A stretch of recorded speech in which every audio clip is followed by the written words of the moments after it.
So this verse I've been living with differently the last maybe 7 or 8 years than I ever had up to this point in my life. And this verse is just a favorite verse of mine because it feels like it's defining my current journey, at least as I understand it. And so I'm going to read it to you. And I read this all the time in here because it's one of the ones that just seems to feed my soul a little bit and defines my experience. So Paul writes in Corinthians, "When I was a child, I talked like one, I thought like one, and I reasoned like one." He says, "When I became a man, I put away childish things, or I put the childish things behind me. For now we see only a reflection as in a mirror." His point is we only see things through our tainted perspective. That's reality, right? Like your reality is the perception and the filters with which you see yourself, your encounters, pain and love and joy and hurt, maleness, femaleness, everything in between. All of that defines and arms how we see who we are when we look inside at the mirror. It's a filter. It's tainted. It's skewed.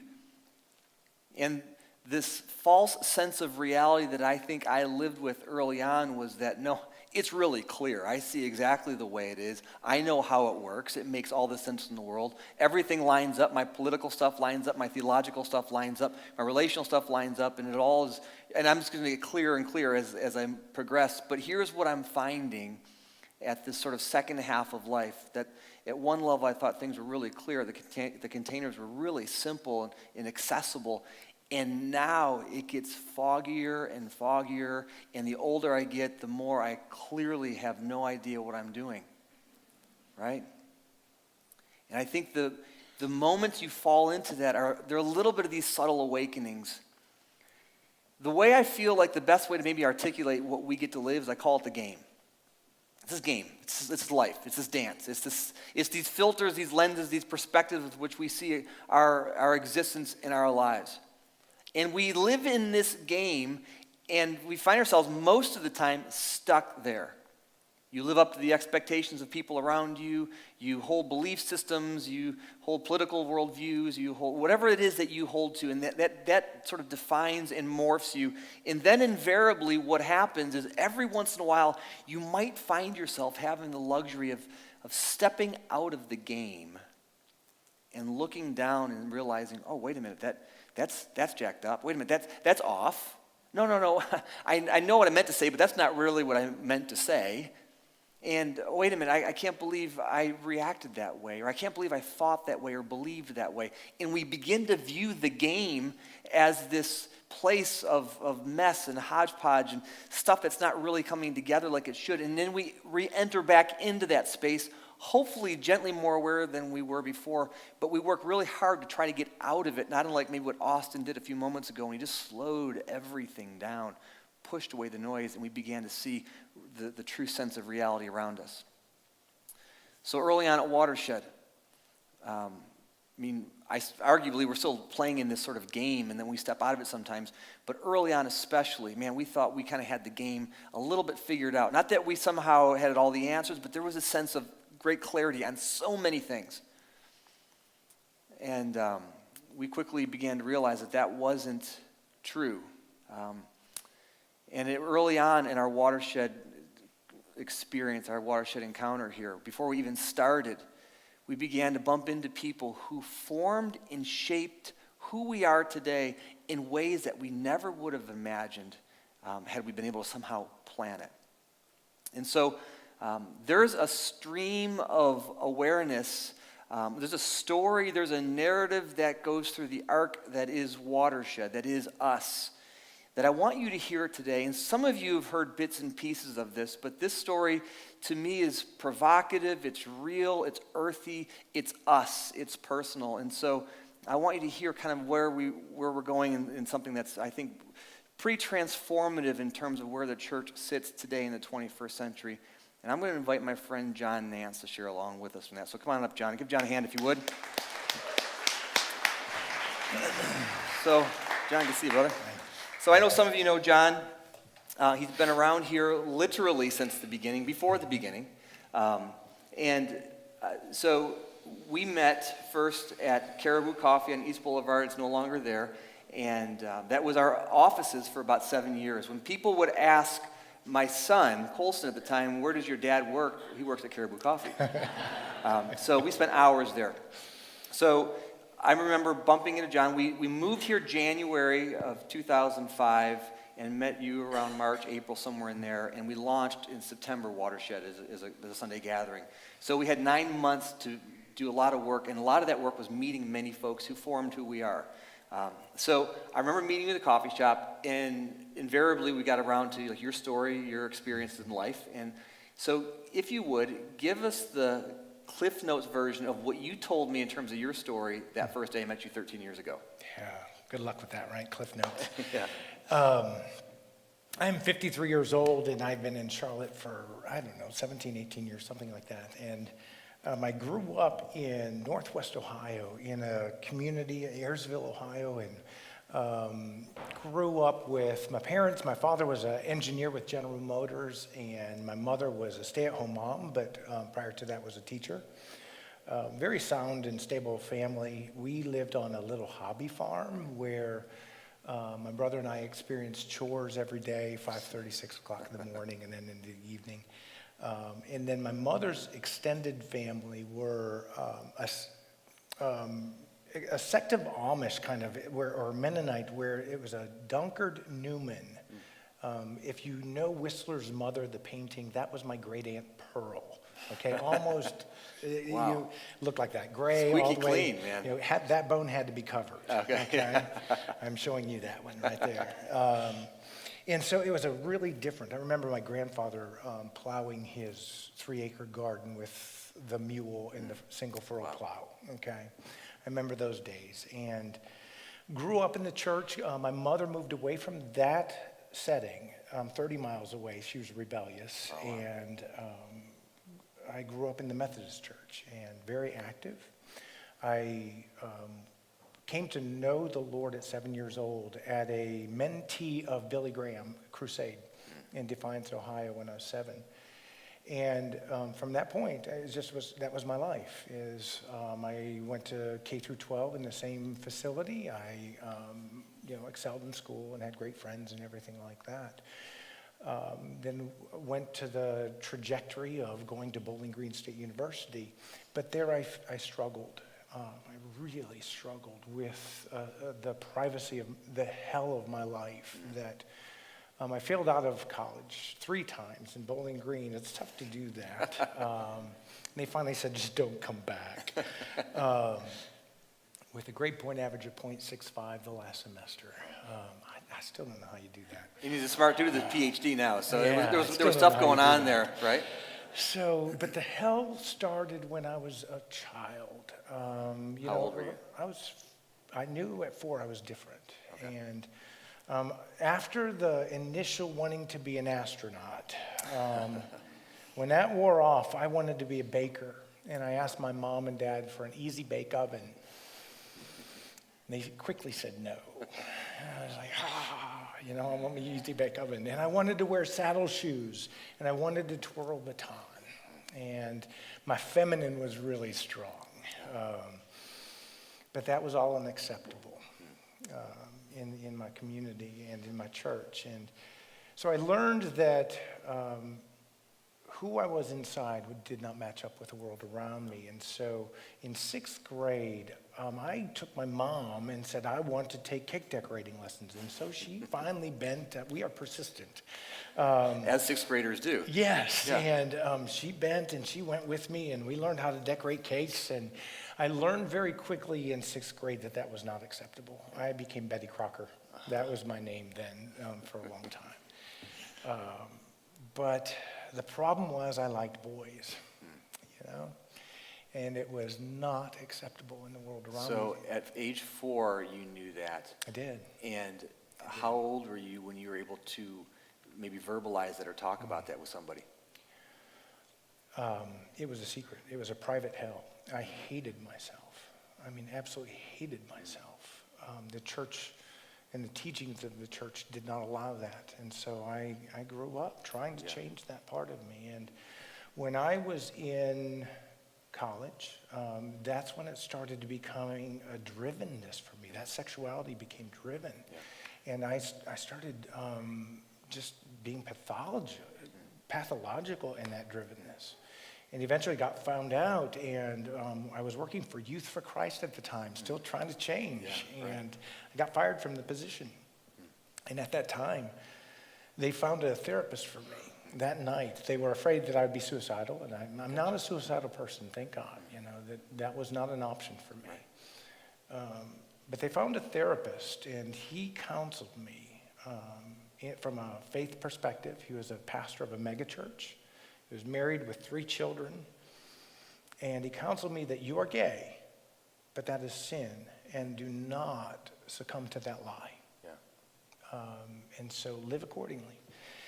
And so I went. So you finally come out to somebody, and they're pressing you down. Yeah. To him, and he's like, but that's unacceptable. Yeah. So I went to a school down in Florida, finished up my bachelor's degree in church ministries, and became a worship leader. And then somewhere along the line, that pastor and mentor, I moved up to Ohio, was pastoring in Ohio, and he was up there, and we had an afternoon, and that afternoon he goes, well, you know I'm gay. Are you freaking kidding me? I had no clue. And my life shattered in the moment. Here's the man that's telling me I'm gay and it's sin and don't live that way, and he's struggling worse than I am. So then I had to start to struggle with this. Because he's got 3 kids, oh my gosh, and a wife, married, and ministry and all that stuff. Yeah, and struggling. And so then I moved to North Carolina. I was pastoring on the coast here, and then one night, Tuesday before Thanksgiving in 1996, I get a call from him, and he said his church was investigating him about his orientation. I said, are you okay? He said, no, I'm not okay. And that was our last conversation. He killed himself that night. And then Wednesday, I was in Ohio at his viewing, and I looked at him in the casket, and I knew in that moment that if I didn't change my entire faith base, yeah, right, that somehow I was going to end up right there where he was. I dated women. I dated beautiful women.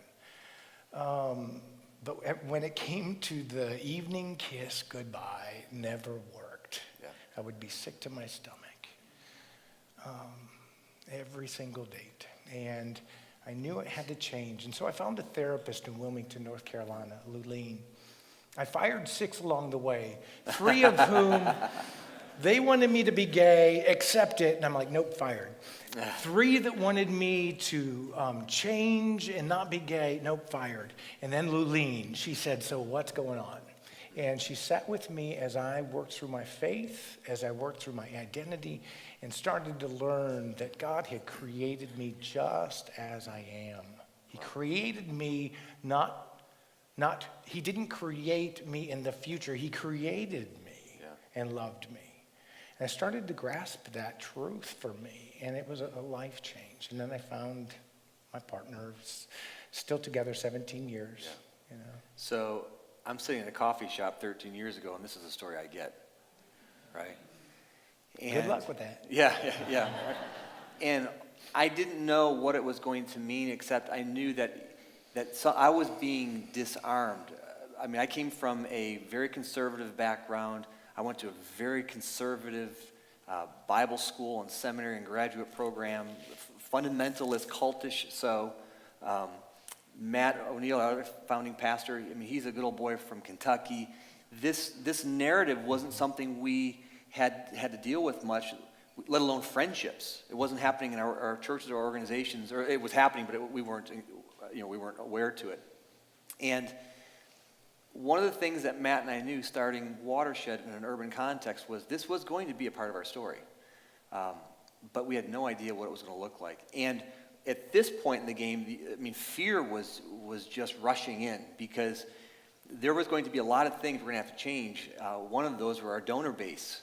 They had our donors had any idea this might be a place we were going, we could have lost our donors, we could have lost our identity. We have all these people that are behind us, and so there was a lot of fear, and frankly, we were really threatened in that process. So I remember we we kind of had this agreement. We kind of agreed to disagree, but I knew I wasn't going to change you. I mean, you had already gone through your stuff. We here at Watershed hadn't gone through anything yet. And so knowing it was going to change down the road, but had no idea what it was going to look like. So we just went forward with the disposition that, frankly, your friend who took his life had, in terms of it's a sin, but we're just going to love the sinner, the most horrific statement you can ever tell somebody who's struggling in this. And so we started hanging out on Thursday mornings at this coffee shop. Yeah. And I don't think it was so much a debate, like I'm trying to convince you of my way or vice versa, but it was more of a, I want to dig deeper because I think there's something here. So talk to me for you, what were those Thursday morning meetings that we had? It was like for almost a year, it felt like. Yeah, it was. We talked earlier this morning. It was about, we came together, you became a friend, you became a person that we could wrestle with this idea, and that I did have a journey that I went through, that I went on a faith journey, and at some point I had to take a right turn. And my base shifted and shuffled. And we didn't know, I don't think initially, what each other really meant by, I want to minister to you and your community. I was like, good, this is good, I can handle this. And so we sat there in those meetings, wrestling with each other in logic, and they were incredibly important to me, because I was seeking people of faith that would accept me where I was as my authentic, transparent self. And that's the way, there were no secrets that we knew of at that point. There were no secrets, and we wrestled and pretty hard. Yeah, so we did. So here we are, a few months later we launched Watershed, and sitting in like one of the front rows is John. I thought, oh, man, what a gracious notion. Showing up to a church that at its core, in one level, does not accept who he is. But hopefully John was aware of that. Things were maybe changing, but there was nowhere in the relative near future that was going to happen. So you and Terry, you guys were kind of looking for a place, a community to jump into. Yeah. We searched, I was seriously looking for a faith community that would accept me. Yeah. Not a gay church necessarily. I know this kind of sounds weird, but there are some churches in our area and throughout the U.S. that are formulated out of the gay community. Yeah. Because of the acceptance, because so often we are rejected when we go. And an example of that is when Terry and I were walking up to one of the large churches in Charlotte. We were further apart than this, not holding hands, not wearing dresses or anything, whatever. We didn't know we were so known. But as we walked up to the doors, the ushers looked at us, and you could see it in their face. Oh, my God, here they are. What are we going to do? And after that, Terry said, I am not going with you until you find another place. It was so palpable. We didn't talk about that experience at the door, but it was so palpable that here was another rejection before we even get into the door. So Terry's saying, not a chance, you got to land somewhere else. You also had your mom speaking into this for you. Oh, yeah. So you're showing up at Watershed, and what is she saying? Oh, be careful. Yeah. Be careful. Yeah. They were missionaries in West Virginia for 9 years, established a mission up there with the Methodist Church. And she just, she went into mom mode, and she was always concerned about my well-being. They weren't always okay with me, but she had moved into a place of understanding and acceptance of me in my faith journey. And she just wanted me to be careful, very careful. So she warned me about you. Yeah, well, yeah. A lot of your mothers do, I'm sure. So you jumped in, and like you're volunteering, you're serving here, you're a part of what's going on, and it just felt really good. It was one of these things where we didn't know what this was going to look like in the long run, but right now it was really good. And in a way, your story was a metaphor of so many others who are here at Watershed trying to figure out who they are in their spiritual journey, in their relationships, in their sexual orientation, or whatever it is, and they can rest in that. We were still trying to kind of figure that all out together. And we had our first baptism that Watershed had ever had, and we said, all right, we're going to dunk a bunch of you. Who wants to get baptized? And fill out the card, and you filled out the card. And I remember telling we had a coach, kind of a mentor, who was helping us start Watershed, kind of advising us on how to make all that stuff happen on the back end. And he said, you know what, guys, I've heard the story about John. He's gay, right? You don't want to baptize him. And I thought, wow, well, man, maybe you're right. I don't know. Like maybe maybe we shouldn't be doing that. And I knew I had all these other struggles in terms of what was right or wrong. And so I and Matt, naively, we took that advice.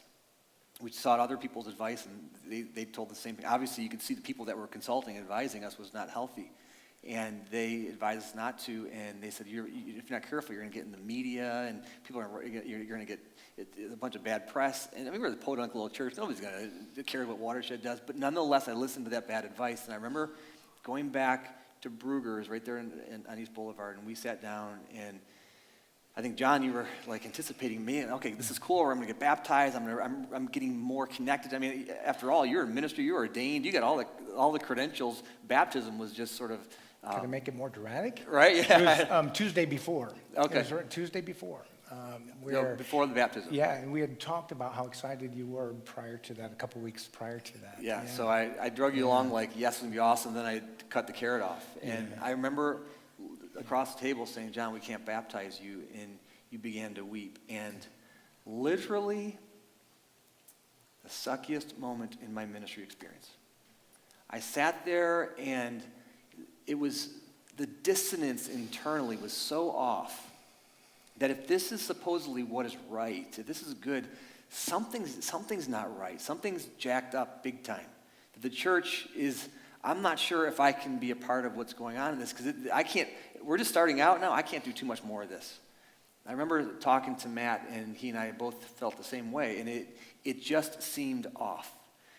We began to think, all right, well, let's look at this. If we're going to use the Bible to form our theology, let's use it to form how we're coming to this result. So in Acts 2, there's a whole bunch of people, a couple thousand people, the author writes, that are coming into the way. And the way was the beginnings of the name of the Christian community. And the way, all these people are being baptized, and there was no sort of assessment on one's spirituality or morality or anything for that matter before they could get baptized going on. They were just dunking them, right?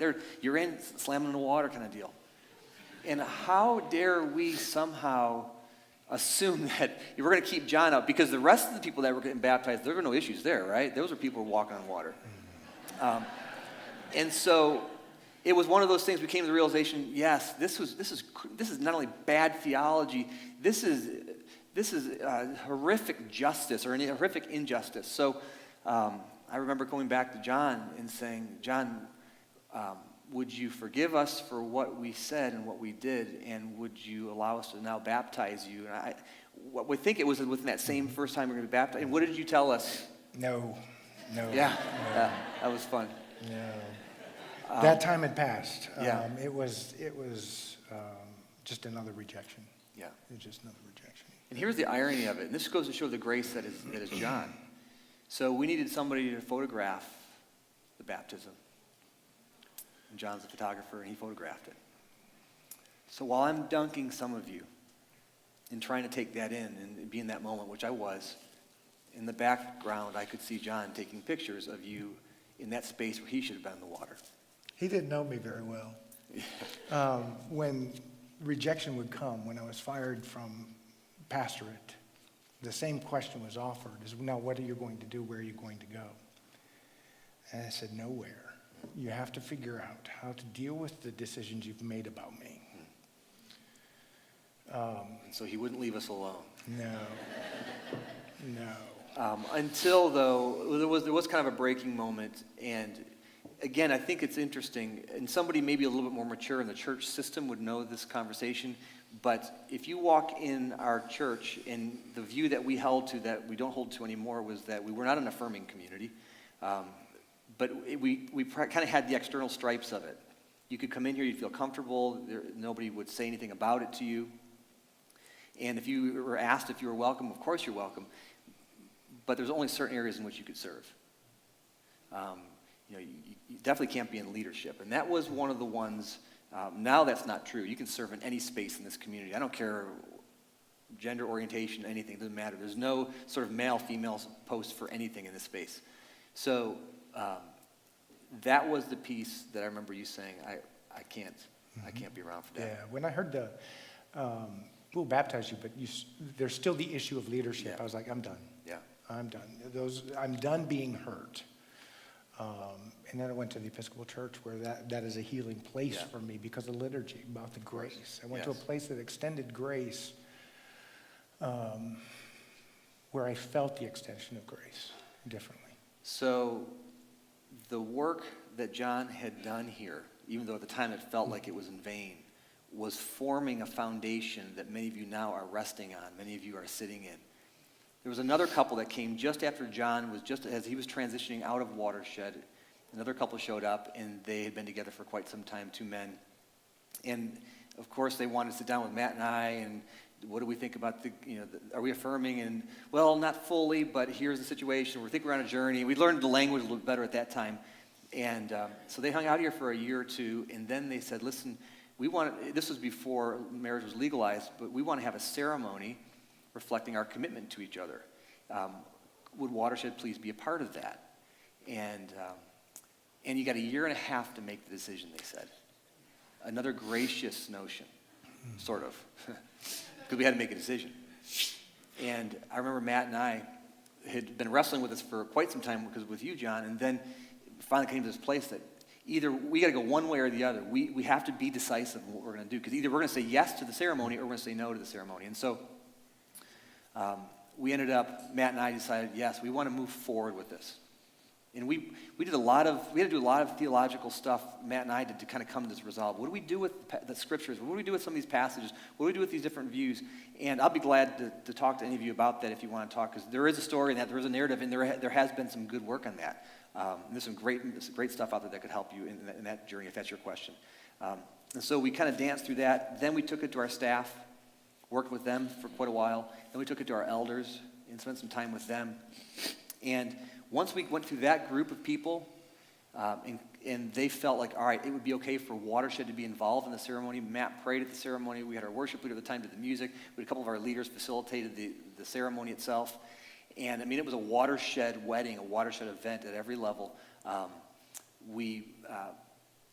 we did it, we then told the rest of our leadership that had happened. We felt that if we would have asked them, it would have been a nightmare. So we just went for it. And we almost split the church over it. We really did. There was a lot of complexity to it. But what we found in all of it was there were a lot of people like John, and a lot of people maybe like myself who were saying, I don't know exactly how this is going to look in the end, and I know something is changing, it's shifting how I see this, and let's ride this thing out. Let's move forward in this thing. So from there on, we've been in an affirming community. So when we sit down with somebody who says, I'm in this space, what do you think? Like, great, no problem, you're welcome. I mean, come serve and come volunteer and throw you in greenhouse, throw you in student ministries. We'll use you in other places. We'll take your money. The whole deal, right? Like, not a problem. And so that conversation is by and large, is kind of no longer the pressure there, if you will. But this was interesting because we talked about this, John. In one sense, we've got to be careful, you said, because you can't act like you've somehow arrived. Mm-hmm. Like, speak to that. Yeah. I would sit, the years before I left, I would sit in the chairs here and I would just rage, primarily at you. Yeah. Several others are the same. Just rage. Yeah. And argue, and I would want to know why I am not good enough, And then there was a point where you were affirming that you are good enough. You are well enough to be with us, that you are us. But then there was a place where after I came back, it was one Sunday. Let me back it up. Yeah. Let me back it up. So you were gone for about a year and a half, and there was something pretty serendipitous as to what happened. Yeah. After we did the ceremony, after we were more affirming kind of community, I remember bumping into you in town, and so did Taryn, and so did Donna, and so did Matt. And what happened? Well, in one step back is God is mean sometimes to me, I think. In his divine hilarity, sometimes I just don't get it. I did not ever want to really work in the church again, or especially as a therapist and a counselor. I didn't want to work in a spiritual or Christian-based organization. So where did the university put me in internship? It was at the hospital, Presbyterian Hospital, in the chaplaincy services office. Awesome. So 12 years later, I was still working there as a chaplain and counseling supervisor, intern supervisor. And I ran into most of y'all there, where each one in their own right, in their own way, approached me and asked, and apologized and asked for forgiveness. And at that point, I had already been missing you all. I had missed our friendship. I had missed our times. And I will always miss it when we are not doing those Thursday morning conversations. And I missed them. And so that was an indication I need to go back. And so, yeah. So you came back, and there was a sense of, we got to be careful that we haven't arrived. And so we have to always be careful of that and speak to that, because we talked about that in the side of the room as we were kind of planning for this. I thought it was quite interesting. Well, there was one Sunday I was sitting there, and there was this ping that I'm like, no, y'all, no, you have not arrived. No, this is not a place for you to be prideful in arrival of accepting the LGBTQ community. Did I say we were demanding souls? It was about, until the marginalized, no matter the group, until the marginalized experience equity, sameness. Just sameness, just the being on the same playing field, there's not an arrival. So then it's not just about affirmation. It's also then about, and I'm going to lose the word at 53, it's about being an ally, being allied with the individuals, and not only celebrating, but then fighting with, fighting for. So, and this is where it's been really profound. Again, I'm a white male, straight male. So heterosexual male, Yeah. So I'm my group often is probably doing a little bit of the stuff that's I'm the harsh one coming down sometimes, and so part of it is my having to be aware, my stepping away from the game and looking at it and realizing, man, I've got some stuff I got to work on. It happens well, and only well, when I have people in my life who are pushing up against that. So talk about when you reached out to Matt and I, the shooting in Florida a year and a half or so ago. Gosh. When the Pulse shootings happened, we had a meeting where Matt and Scott and the staff had pulled in all the gay people that they could think of in the community. Come on, let's sit down and let's talk. What else do we need to do? And it was an amazing meeting. And so they were affirming in that way as, okay, y'all, we need to do more. And that was the conversation. We need to do more. And then when the Pulse shootings happened, that was a Saturday night, and Sunday morning, they still weren't aware of that. But because the church historically rejected the gay community, the clubs were our safety. We would go to clubs because we knew, everybody knows your name, because we knew there was a safety there, even though we would have to park a mile away so nobody would see us going in there. And we would know where the doors were, not because somebody was going to come in and shoot us. It was possibly because the police were going to come in and raid it. We were always vigilant, but the clubs were our place of safety and security. And then the Pulse shootings happened, and that was gone. And so then I knew that I had a place here, I had a safety here, but the gay community, I didn't know whether they had that here. It was time. And so I didn't give them a choice. I mean, they had a choice, but they knew how adamant I could be. And I just said, you all have to do this. It's a must. You must address this somehow. And so that following Sunday, Matt stood up and addressed it and acknowledged it and its injustice, and kind of just this, like, we stand behind you with a sense of solidarity to our LGBTQ community. And so my point in all of that, or at least bring that out of you, was what Matt and I are learning is that those of you in minority spaces, persons of color, sexual orientation, women, whatever it might be, to be able to say, we've got a voice, and we're valued in this community. And actually, because this is my space, this is my tribe, this is my group, to let me bring you guys along sometimes on the journey because you're missing it. There was a sense of grace in that with you, John. It wasn't, not only was it, we got to make sure we speak to this, it was almost as though, hey, Watershed, like, wake up a little bit. There's something more than just even a shooting, as tragic as that was. It was symbolic of something even broader. And you just brought that to our awareness, and it was so rich and so profound that it just, so again, to be able to see the role that you play here as a person that is in this community, wherever you sit, is deeply satisfying to Matt and I and significant in terms of the voice that's happening. So we could spend forever talking about that. So a few years back, so John had come back to Watershed. We lured him back in. Our game plan worked, and he was a part of what's going on here. He'd been involved in ministry, in leadership here.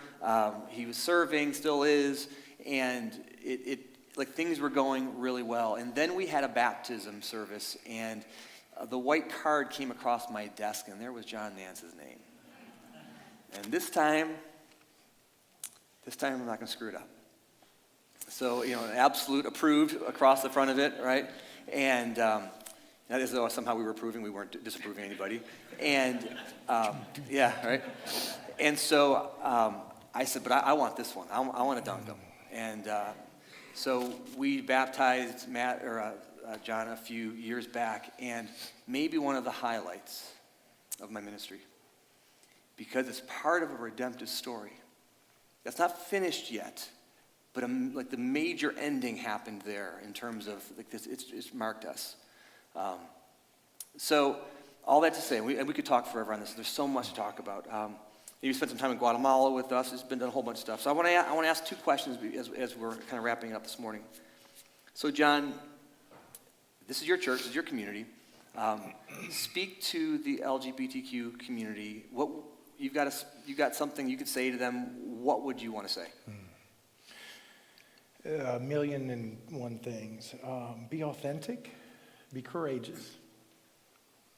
Be forgiving.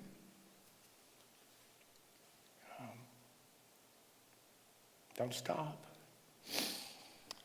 Tap into your resilience. Tap into what you know. Don't stop. And also trust.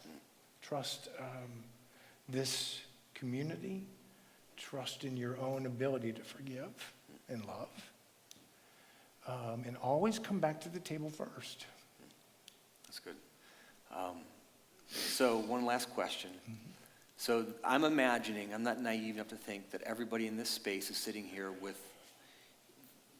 maybe you're sitting here with the same dissonance that I had. The same, like something's not right. I don't align with this. I don't believe with this stuff. I feel like we're throwing theology in the Bible like under the bus. I know for some of you, you're sitting here, and that's if you're honest what you're feeling, and you just do not sit well with this. I mean, you can imagine loving people and treating people well, of course, but theologically, this is still maybe a sin, John. If I can be honest, some people might be thinking that. What would you say to them? And I don't want to take too much time, but first of all, I love you. We don't have to agree. That's not the point, I don't think. Yeah. Just know I love you, and it doesn't have to be a battle. I don't have to be an enemy. My biggest fear with you is that you would leave the table, that you would say no more. One of my dearest mentors at UNCC used to say, John, what is your need to be liked? And she was involved in my decision to leave. And I had no answer for her, but there's a reality. I do need to be liked, but I also need to be known. Yeah. You know? I have a need to be known. That's, I think, what this is all about, is just being known. And, there's a veil that comes up often with the marginalized, no matter what the group is. And it happened to me at Billy Graham's viewing this past week, where I went there, and don't ask me why, because I don't know why I went, other than to be part of something that was big. And the woman came up to me afterwards with a tape or a recorder, and she said, "May I interview you on behalf of the Billy Graham Crusade Ministry?" I said, "Yes." I said, it might be a different interview, though." And she goes, "No, that's fine, that's fine." So I told her, some of my story, and then I said, "And I'm a gay man." And somewhere I was taught that then I was not complete. And she went, oh. And I saw the veil drop. I saw it drop. It was there, and it was not going to be removed in the moment. And she said, "No, I didn't ask you your name." And I said, "It's Dr. John Nance." I did it really intentionally. Usually I don't throw that out there. Yeah. But I did. Yeah. And just so that maybe they can find me, then we can dialogue down the road. That truly is my goal, is not to change people's philosophy, not to change the wall that they have built for themselves in faith and understanding, but it is to influence. It's to find the place in me that they might love, to be susceptible. There's a female feminist that writes about the marginalized. In order for us to be understood and find equality, and this is not exact wording, she says, we must be subjects to be studied. And that is the part I hate and I step right toward. I believe that our conversations where I need to be the subject to be studied, not from my own you knowing Right. me, Yeah. it's from you knowing us. Yes. So, if you are a part of our LGBTQ family here at Watershed, at every level, you are 100% safe in this space. That you are a part of Watershed, that you are Watershed, that you help define us, that John has helped define us, that many of you are standing literally on the shoulders of John's narrative, John's story. And your voice truly matters, and it legitimately informs us. That's not patronizing, please hear that. If you are struggling with trying to figure out what to do with this, allow the struggle to be there, but don't struggle with your feet and walk away. Play with the courage of this thing, knowing that there are people in this space that this is not an easy narrative. You're visiting with your 20-something child today. You're like, what kind of cult have I jumped into? Yeah. Please know that your kid's not falling off the wagon, and that there's something special about what's going on here. There's an honesty, there's a vulnerability. And so, two things real quick. We've got a block called Kindred that we offer that our LGBTQ community said we want to start a small group. And so this happens, what nights does it happen, John? Tuesday evenings, the last Tuesday of the month right now. Okay. And if you go to our website, you can see that. So if you're looking for some community, we have some advocates that are a part of that as well sometimes. And then John's email address is up here on the screen as well if you want to email him with any questions or coffee or whatever it might be. And in just a second, we're going to pray over John. And then when the service is over, he's going to come back up and just stand up here. And I want you all to come on up and hug and love on John and show him that the 13 years of his sacrifice, he knows this, but I want him to hear from you, is not in vain. So before we pray for John, can you just give me a huge thank you for John?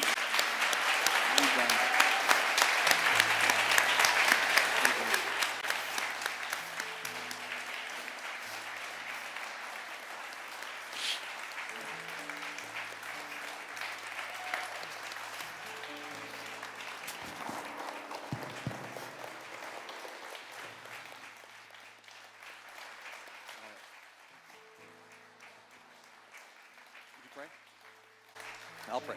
All right. Father, we stand in this space with solidarity. Solidarity with John, for this community in general, just for all of our people who are in a place where their voice matters and their journey matters.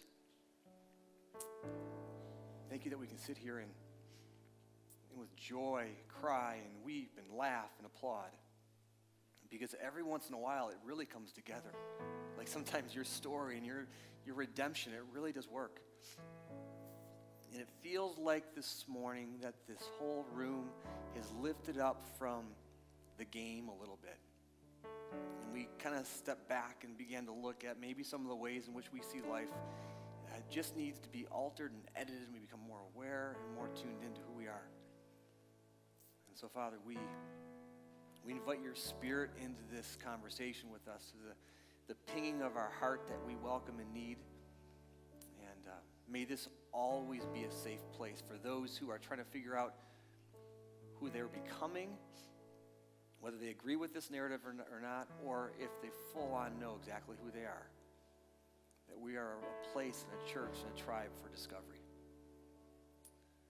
We love you, God. Thank you for a day like today. Amen.